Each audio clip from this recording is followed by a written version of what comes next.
നിയമാവർത്തനം അധ്യായം 1 നിയമം വിശദീകരിക്കുന്നു. മോശ ഇസ്രായേൽ ജനത്തോട് പറഞ്ഞ വാക്കുകളാണിവ. ജോർദാൻ്റെ അക്കരെ മരുഭൂമിയിൽ സൂഫിന് എതിർവശത്ത് പാറാൻ, തോഫാൽ, ലാബാൻ, ഹസേറോത്ത്, ദിസാഹാബ് എന്നിവയ്ക്ക് മധ്യേ അരാബയിൽ വെച്ചാണ് മോശ സംസാരിച്ചത്. ഹോറബിൽ നിന്ന് സെയിർ മല വഴി കാദേശ് ബർണായ വരെ 11 ദിവസത്തെ യാത്രാദൂരമുണ്ട്. ഇസ്രായേൽ ജനത്തിനു വേണ്ടി കർത്താവ് മോശയ്ക്ക് നൽകിയ കൽപ്പനകളെല്ലാം 40-ാം വർഷം 11-ാം മാസം 1-ാം ദിവസം അവൻ അവരോട് വീണ്ടും പറഞ്ഞു. ഹെശ്ബോണിൽ വസിച്ചിരുന്ന അമോര്യരുടെ രാജാവായ സീഹോനെയും, എദ്രയിൽ വെച്ച് അഷ്താരോത്തിൽ വസിച്ചിരുന്ന ബാശാനിലെ രാജാവായ ഓഗിനെയും തോൽപ്പിച്ചതിന് ശേഷമാണിത്. ജോർദാൻ്റെ അക്കരെ മൊവാബ് ദേശത്ത് വെച്ച് മോശ നിയമം വിശദീകരിക്കുവാൻ തുടങ്ങി. നമ്മുടെ ദൈവമായ കർത്താവ് ഹോറബിൽ വെച്ച് നമ്മോട് അരുളി ചെയ്തു, നിങ്ങൾ ഈ മലയിൽ വേണ്ടത്ര കാലം താമസിച്ചു കഴിഞ്ഞു. ഇനി ഇവിടം വിട്ട് അമോര്യരുടെ മലമ്പ്രദേശത്തേക്കും അവരുടെ അയൽക്കാർ പാർക്കുന്ന മരുഭൂമി, മലമ്പ്രദേശം, സമതലം, നെഗേബ്, കടൽത്തീരം എന്നിവിടങ്ങളിലേക്കും പോകുവിൻ. കാനാന്യരുടെ ദേശത്തേക്കും ലെബനോനിലേക്കും മഹാനദിയായ യൂഫ്രട്ടസ് വരെയും നിങ്ങൾ പോകുവിൻ.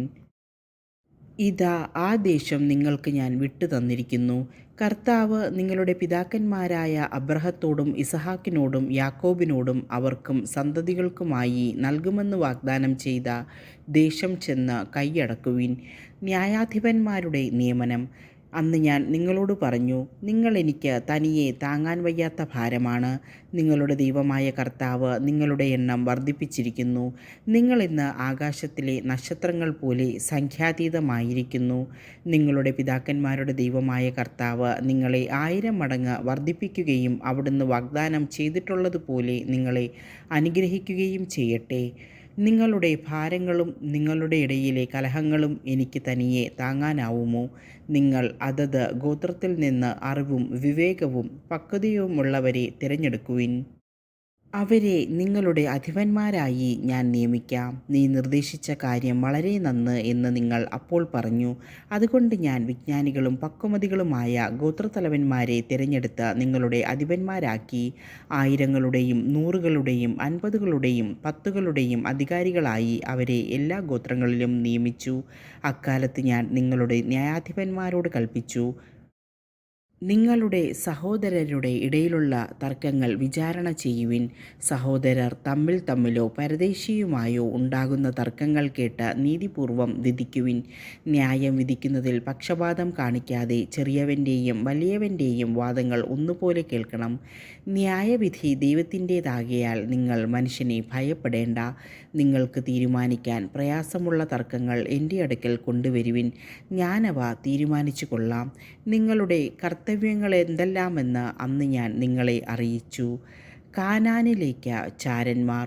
നമ്മുടെ ദൈവമായ കർത്താവിൻ്റെ കൽപ്പനയനുസരിച്ച് നാം ഹോറബിൽ നിന്ന് പുറപ്പെട്ട് അമോര്യരുടെ മലമ്പ്രദേശത്തേക്കുള്ള വഴിയെ നിങ്ങൾ കണ്ട വിശാലവും ഭയാനകവുമായ മരുഭൂമിയിലൂടെ യാത്ര ചെയ്ത് കാദേശ് ബർണയായിലെത്തി.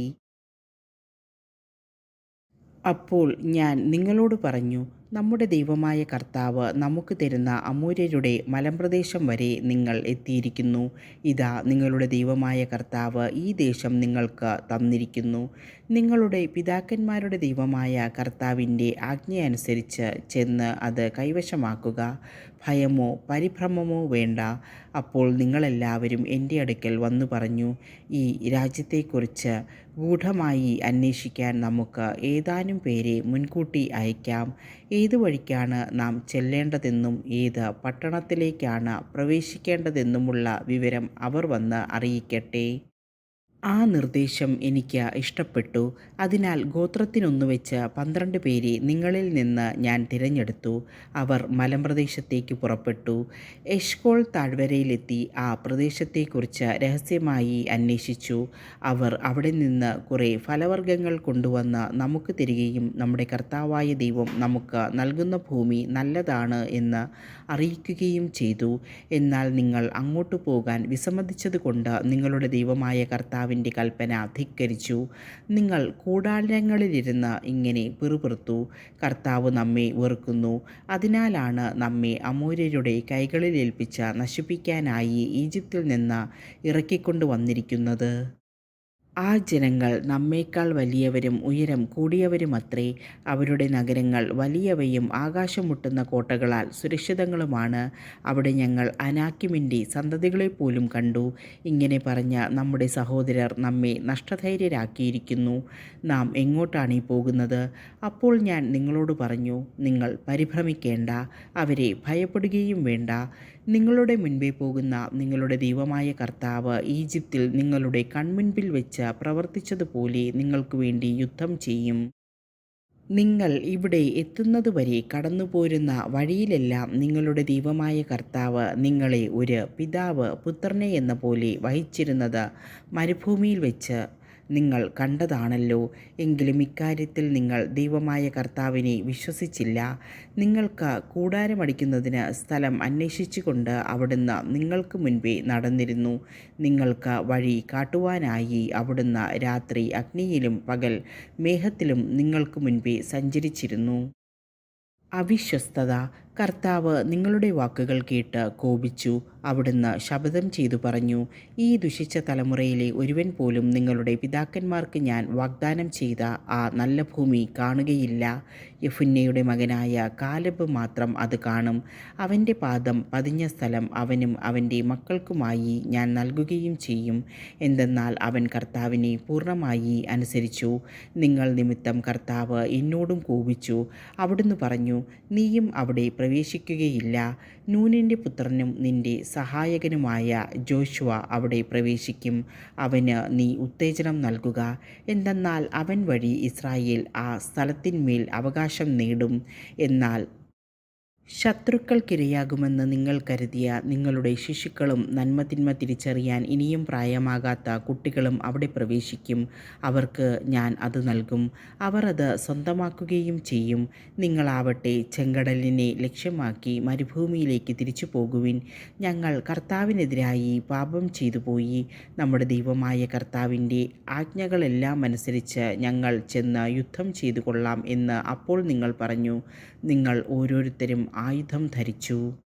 മലമ്പ്രദേശത്തേക്ക് കയറിപ്പോകുന്നത് എളുപ്പമാണെന്ന് വിചാരിക്കുകയും ചെയ്തു. അപ്പോൾ കർത്താവ് എന്നോട് അരുളി ചെയ്തു, അവരോട് പറയുക, നിങ്ങൾ അങ്ങോട്ട് പോകരുത്, യുദ്ധം ചെയ്യുകയുമരുത്.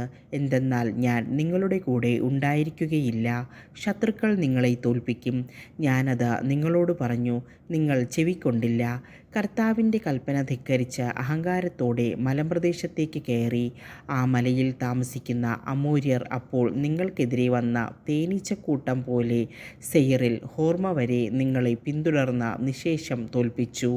നിങ്ങൾ തിരിച്ചു വന്ന കർത്താവിൻ്റെ മുൻപിൽ വിലപിച്ചു. എന്നാൽ കർത്താവ് നിങ്ങളുടെ ശബ്ദം കേൾക്കുകയോ നിങ്ങളെ ചെവിക്കൊള്ളുകയോ ചെയ്തില്ല. അതിനാലാണ് നിങ്ങൾ കാദേശിൽ അത്രയും കാലം താമസിക്കേണ്ടി വന്നത്.